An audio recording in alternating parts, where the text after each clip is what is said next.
Hello buddy, it's Wyvern here with a video to discuss the incoming The Shadow and the Blade DLC for Total War Warhammer 2.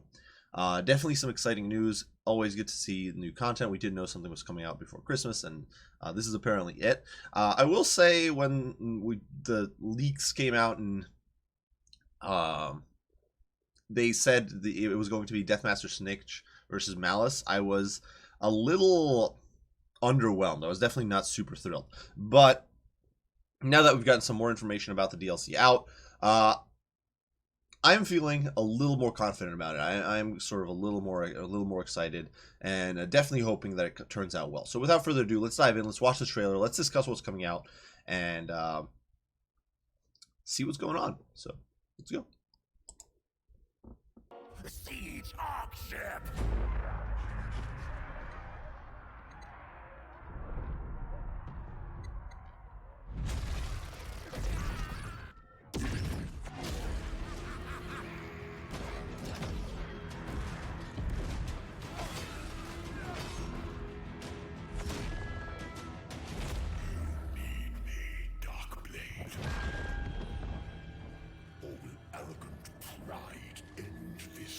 Miserable existence. Shut up, demon! Fool mouse. Without me, we both die here. Imprisoned within your flesh is a power that mortals would kill for. Hate is our gift to one another. Malice.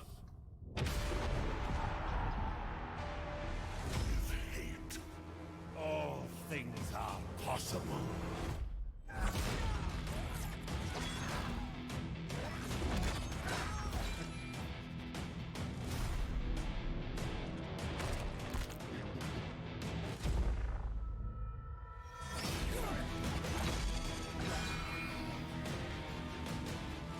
You have your pain, Malice. But your soul belongs to me.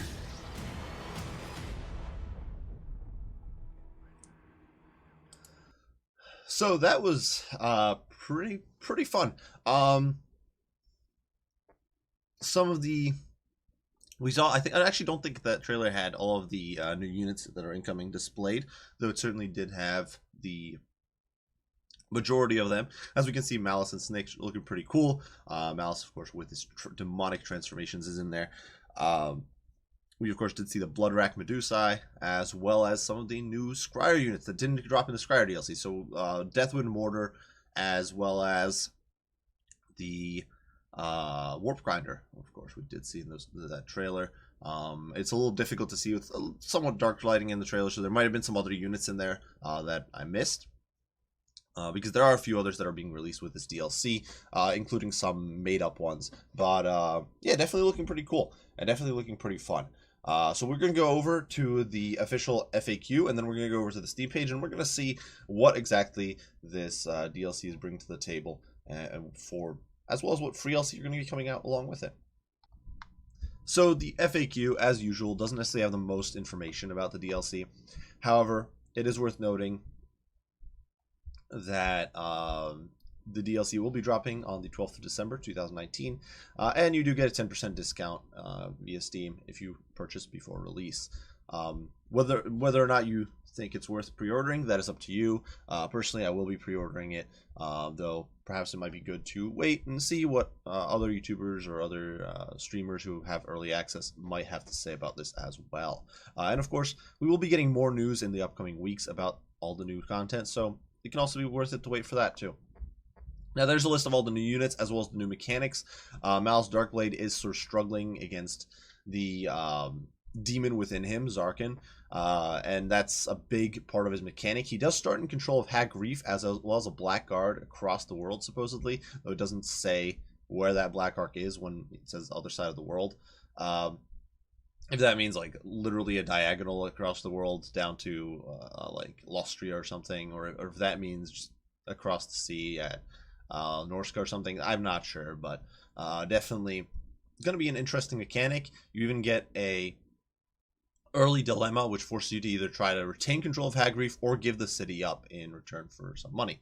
So you could potentially become a horde on your Black Ark, essentially, or maybe just be sort of homeless and wandering wherever your Black Ark started. Now,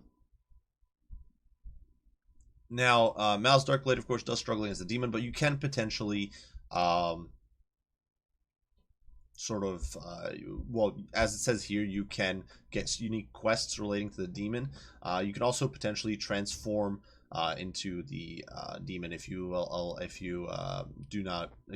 so choose, which apparently does heal you and does grant you some significant boosts to his combat prowess. Now, that said, given that this is a transformation, this is the first transformation we have in the game. There, of course, people are wondering if this means there will be more transformations, such as the transformation of Kadon made available.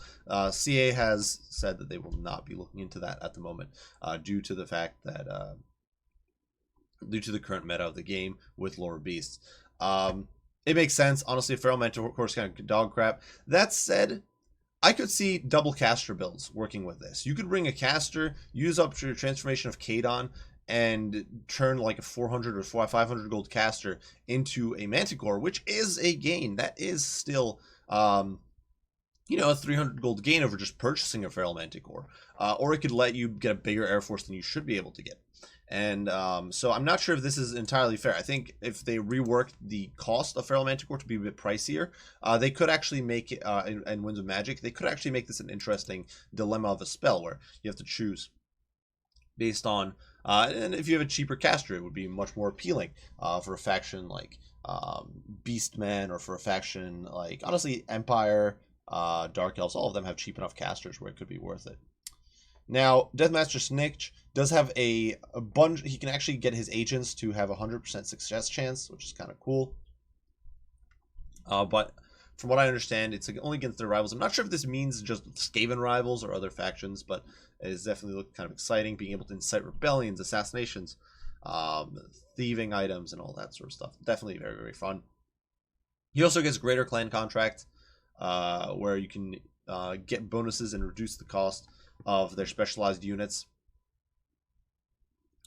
by doing, I assume, quests for the other clans or for the Council of 13. Now, there will not be an Old World update. However, that's not entirely true, given that the free LC is going to be Bretonia's Repanse de Lyonesse. Now, we will be getting more information about her soon. If you don't know her lore, I'm sure you can find better sources than me online. However, she is essentially Bretonia's Joan of Arc. The weird thing about her is, and the thing that I don't really get about why CA would choose her, is that she's already dead. However, I do believe she had tabletop rules, so I guess it kind of makes sense. But yeah, she's already dead as far as the timeline or time period where this game roughly takes place. So just a bit of an oddball choice there, but honestly, should be pretty exciting. Unfortunately, I suspect she's going to start in Lyonesse, being the Duchess of Lyonesse, which on one hand is cool because you're immediately going to fight Mousillon, though that's already done by Bordelot. It's also kind of meh because all the Bretonian lords start in the same spot, essentially. There's a very little difference. Even between, like, Lewin and the Fae, who start on opposite ends of Bretonia, they're just not, they're all compacted into a single area. So I expect her to start in Lyonesse, and if that's the case, it's a little, okay. But still, you know what? It is nice to see that we're getting a new legendary lord for Bretonia. The faction has been, having a lot of demands for this over the years. Will also be interesting to see what she brings to multiplayer, and I'm very excited to see what we see in the future. It also gives me more hope that we'll see more free LC lords for the old world later down the road. Besides that, just some more news about the release. Now, on the Steam page, this is where we get the real info, or this is where we get the real juicy bits, in my opinion. Once again, we have sort of a short and dirty rundown blurb here.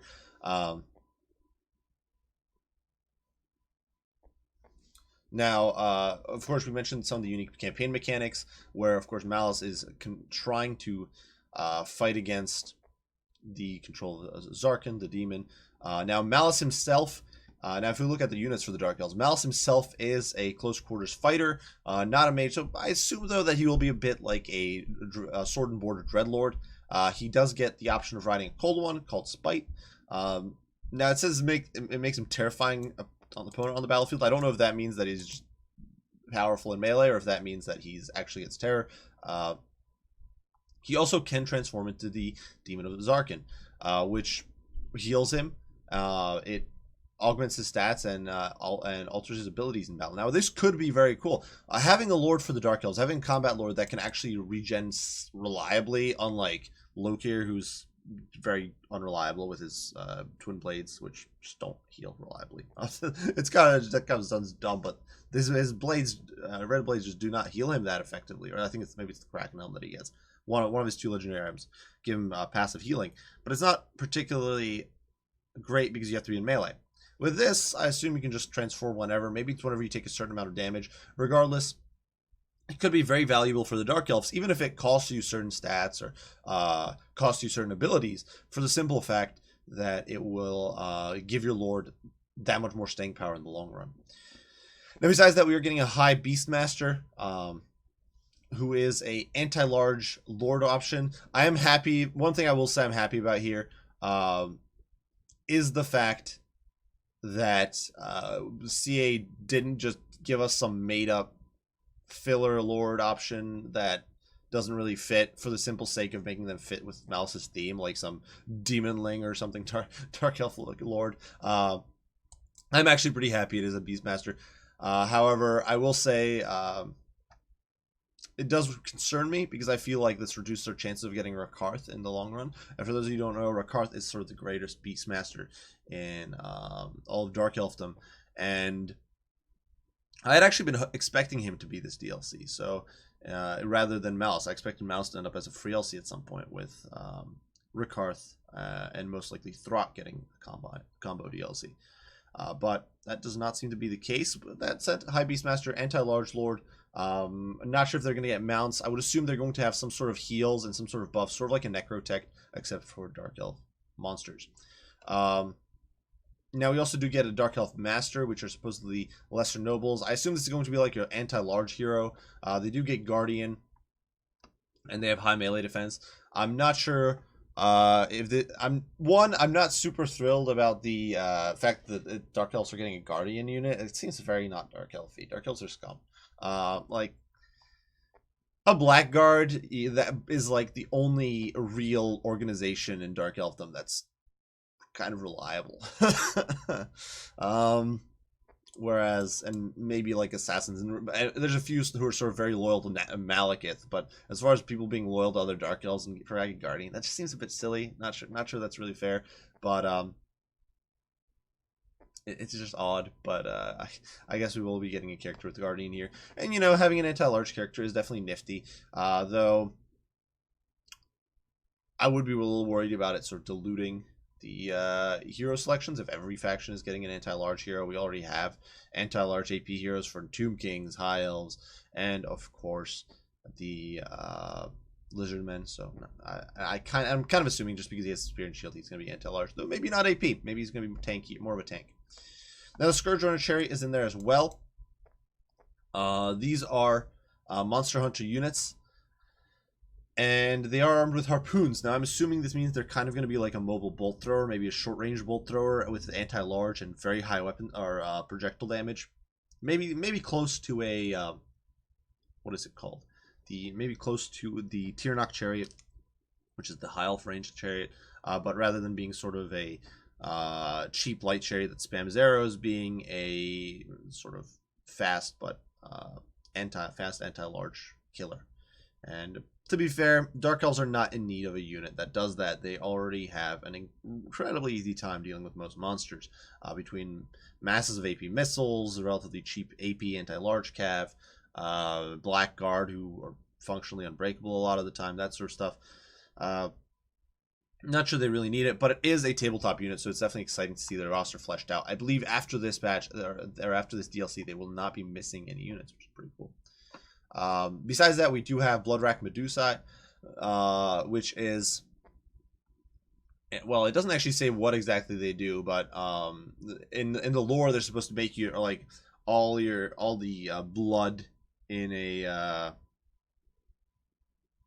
sort of come out of every pore in someone's body, and like it's all like they're not like a Medusa in mythology that turns you to stone, but supposedly they are going to be. I assume that their range attack is going to be similar to the range attack that the sneaky snakes have for the Tomb Kings, which is not exactly super exciting. The Sepulchral Stalkers are not the greatest unit right now. They're actually kind of a crap unit, so or mediocre unit.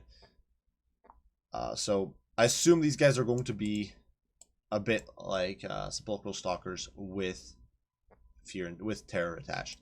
They do keep in mind, I think they will be anti-large as well. That's part of the reason why I'm drawing this comparison. Just because in the trailer we saw them running around with spears, so I assume that they will be an anti-large unit.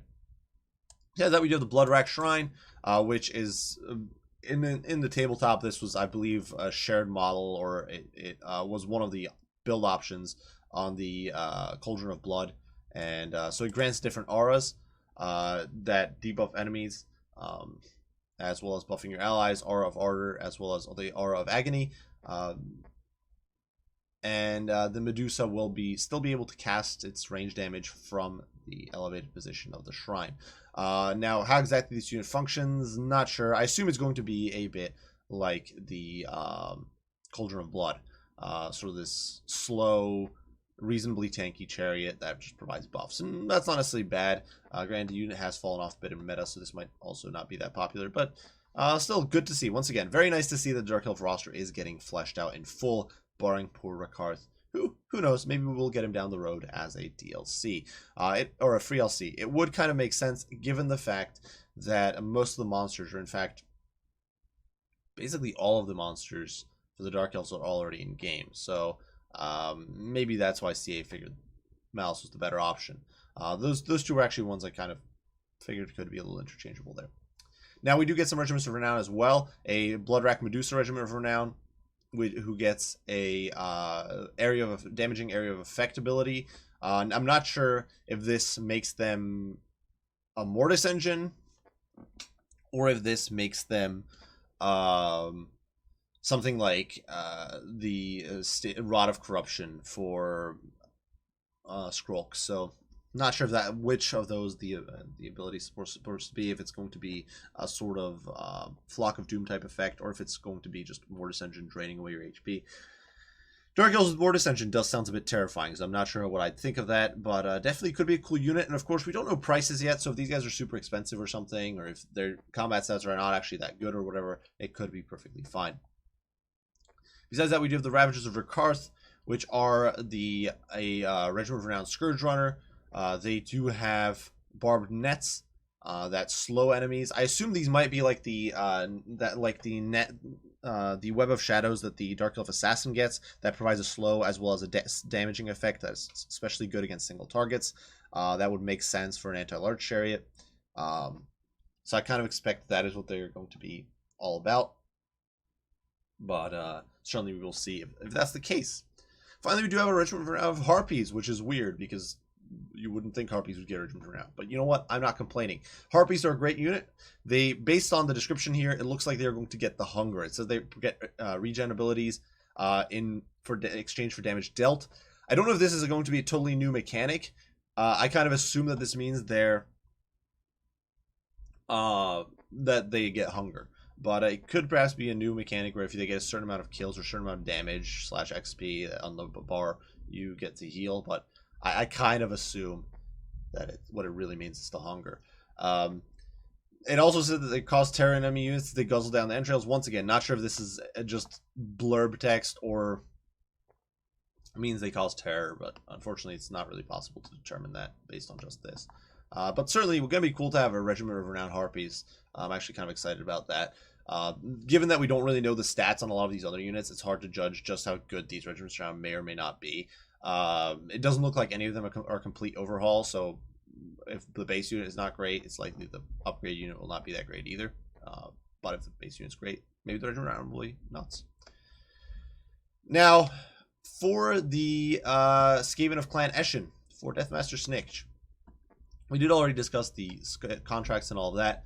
However, we of course are getting Deathmaster Snikch.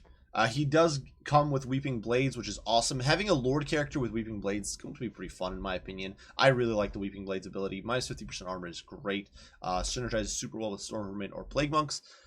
He also does get Vanguard deployment and Stalk, so if you want to do a Mass Vanguard as Skaven, now you got even better options.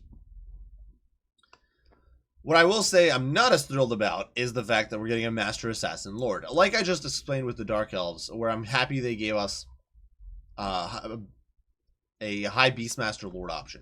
An actual Lord that sort of was on the tabletop. I feel like this is another sort of example of a shoehorned Lord. Sort of like the Kroxigor Ancient. Assassins are not really lords. Putting Deathmaster Snikch in the position of one is a huge stretch to begin with, and I understand why they do that because he is this legendary character, but you don't have to give him a lord that you don't have to give him a lord option to match him, to make him themed. It's kind of, in my opinion, dumb. You get Vanguard, you get Stalk, you get Concealment Bombs. Just like I kind of didn't think the Huntsmaster General was necessarily the best idea. It's sort of a budget Marcus Wolfart. We're getting a budget Snikch here, and to be quite blunt with you guys, I'm not super thrilled. He does get some ranged attack with Shuriken. He might be kind of a cool or interesting character, but from the lore perspective, I feel like it's just roster bloat. For the sake of roster bloat, you don't necessarily need to release a new lord, in my opinion, with every DLC. But you know what? I guess can't complain. Definitely should be an interesting unit regardless. Besides that, we do have the Eshin Sorcerer. These guys get a new lore, a lore of stealth. And this magic lore has focus on sneakiness and controlling the battlefield, which allows them to dictate tempo and flow of battle to their advantage. Now, I have no idea what the lore of stealth is. I actually don't believe it was a tabletop lore. Though with some of you guys who are better tabletop people who actually know tabletop, unlike me, can certainly correct me if I'm wrong. But I don't think lore of stealth was in tabletop. Like I said, certainly correct me if I'm wrong, but that's an interesting choice as well. But you know what? I actually don't mind this. The fact that sort of Eshin would be good at like sneaking people around would be kind of cool. I don't necessarily mind that. I like this better as an implementation than giving us a Master Assassin Lord. Then we do have a new made-up unit, Eshin Triads. Now, it doesn't exactly explain what these guys are precisely. They get Stalk and Vanguard, which is like literally every other Eshin unit. So that's not true. Night Runners don't get Stalk, but almost every other Eshin unit. It says they're meant to be an alternative to Stormvermin and Clan Rats as frontline, which is once again really weird and it seems really forced. Trying to force in a frontline unit for Eshin just seems so derpy. They could have given Snikch, and if they really wanted that Master Assassin Lord, some ability to sort of Vanguard existing units rather than giving us the rather than making up some melee unit for him. I'm once again not the hugest fan of this. You guys are free to disagree, but some of these units in the that we're getting for Skaven really feel forced and just made up for the sake of giving us some more content in this DLC. Which I'm not a huge fan of. There's still a lot of units missing on the Skaven roster, and this is just going to cause more roster bloat, in my opinion. And while more options is sometimes nice, it is worth keeping in mind that you don't want a faction to just lose all of its weaknesses or suddenly have every option in the game available to it. And I'm not sure how I feel about that. I'm not sure I'm super thrilled. Besides that, we do have Poisoned Wind Mortars, which I'm definitely kind of happy about. This was a unit on the tabletop. They have supposedly they cause damage over time with the Warpstone gas, which is actually kind of cool. Maybe we'll get damage over time on Deathwind Globadiers as well, because that's what these guys are. So we're gonna see how much range they have, just how powerful they are. But I'm definitely excited to see this unit as a mid-range artillery piece. And could be a lot of fun. Could be great for sort of mobile rush if you want to be very aggressive with your play. Could be great for a defensive, more passive play style. And a nice interim between Deathwind Globes and Plague Claw Catapults. So definitely excited to see it. We're also getting the Warp Grinder weapon teams who get drills to which should give them siege attacker. Probably going to be doing insane amounts of damage. And supposedly, there's talk of a tremor effect here, so I'm not sure if there is going to be an effect like that bound to the warp grinder. We'll see what exactly that means. Could definitely be a lot of fun, and the unit definitely does look somewhat entertaining. That said, given that they can't Vanguard deploy a existing Skaven unit, I'm not sure just how useful they will be. Well, I feel like given that they're a short range sort of AP damage dealer, I feel like they overlap a lot with something like a Doomflayer, but we'll certainly see. Maybe they will get Vanguard themselves at least, so that way you can Vanguard them alongside an Eshin army, and that could definitely be a lot of fun. We'll certainly see what this is all about once more details are released. Besides that, we do have 3 regiments around for the Skaven, a Deathglobe Mortar Regiment of Renown, which gets Airburst Globes and longer range. Which could definitely be pretty fun. Or, well, not fun if you're on the receiving end, but could be fun if you're using it. A Death Runner Regiment of Renown. Now, based on the fact they get this elite combat agility in order to become even harder for enemies to hit in return, I assume this might be a bit like War Dancer Dances, where you trade off some melee attack for melee defense. Maybe not. Maybe it's just going to be straight up melee defense buff they get temporarily, given that they are a Regiment of Renown. Regardless, this could be a cool unit for Death Runners. Death Runners are already pain in the rear to try to put down sometimes. They're, in my opinion, one of the most underrated units. I actually put them in a list for that at one point. In my opinion, one of the most underrated units in the game, and definitely on the Skaven roster. And this could make them disgusting to play against. They're even tougher to put down and kill and chase off, because they're already such a pain in the rear. The Eshin Triads are also getting a Regiment of Renown, who are anti-large and can summon a decoy of themselves. Which, given that these are a unit, could mean that you could get a pretty decent sized snare. Once again, I'm not sure I'm super thrilled about this, given that Skaven are already a pain in the rear. They already have amazing amounts of control with all their summons and spam and the amount of trash they can put on the field. It can be very difficult to breach their lines at times, especially for factions that don't have sort of cheap swarming options like Beastmen. So this is not necessarily the best thing in my opinion. So that is it for the what we know about the DLC. We can look at some of the pictures here, some of the pretty pictures. We can see, of course, Malice riding on Spite here, looking all cool in his armor, raptor roaring at some, what I assume actually is the they're all gray furred, which makes me think these guys actually might be the new Eshin Triad units, the new Regiment of Renown, in fact, because they've got like these what it looks like actually a Naginata. Which makes sense. They're like the Japanese themed clan. Yeah, this actually might be those guys. I didn't even think about that, but definitely looking pretty cool. And Malice is about to kick their rear.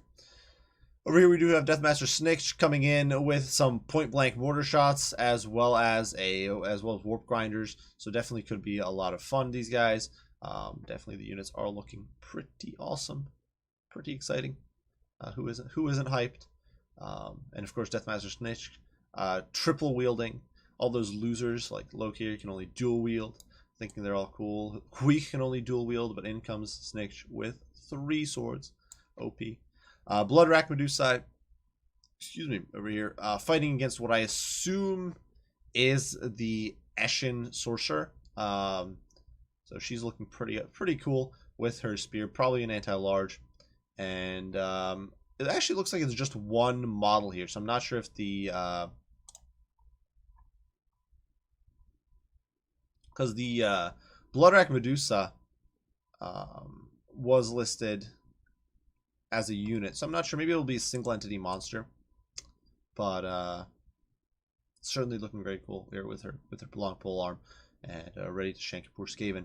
Eshin Sorcerer, well, he looks alright. He does have like a Lord of the Rings Uruk Highblade that glows green here, which is kind of cool. We'll certainly see what he's all about.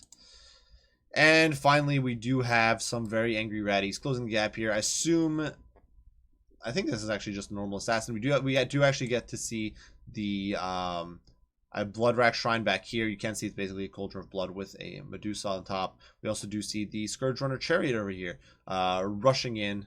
And actually, is that a Scourge Runner Chariot? It actually might not be. That actually might just be generic cold one chariot. It's a little hard to tell. I think this might actually be generic cold one chariot. So maybe never mind. Maybe I'm a liar. But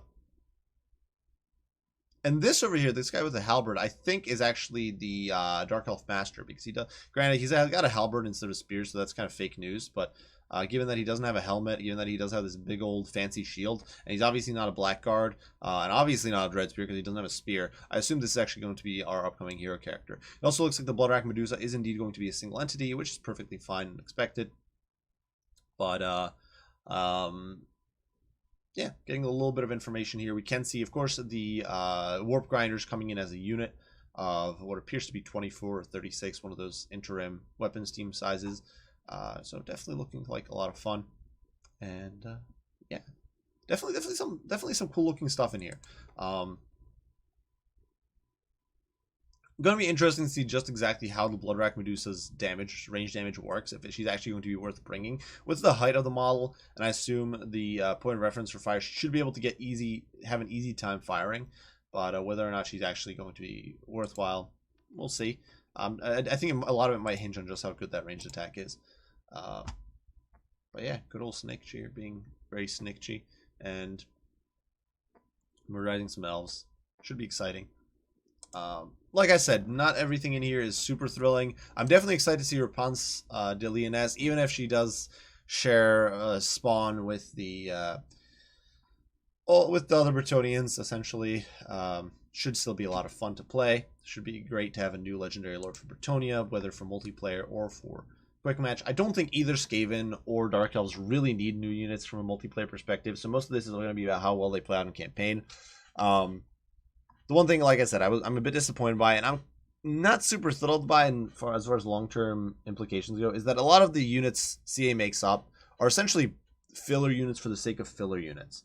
It's it's units shoved in, or that feel shoved in, for the sake of meeting a mandatory quota for DLC. And rather than sort of personally, and you guys are free to disagree, free to put your own bit in there, I feel that rather than meeting a mandatory quota, I wouldn't mind smaller and cheaper DLC. Even if it was like $1 or $2 cheaper than usual, and you just don't get that many units, I'd be fine with that.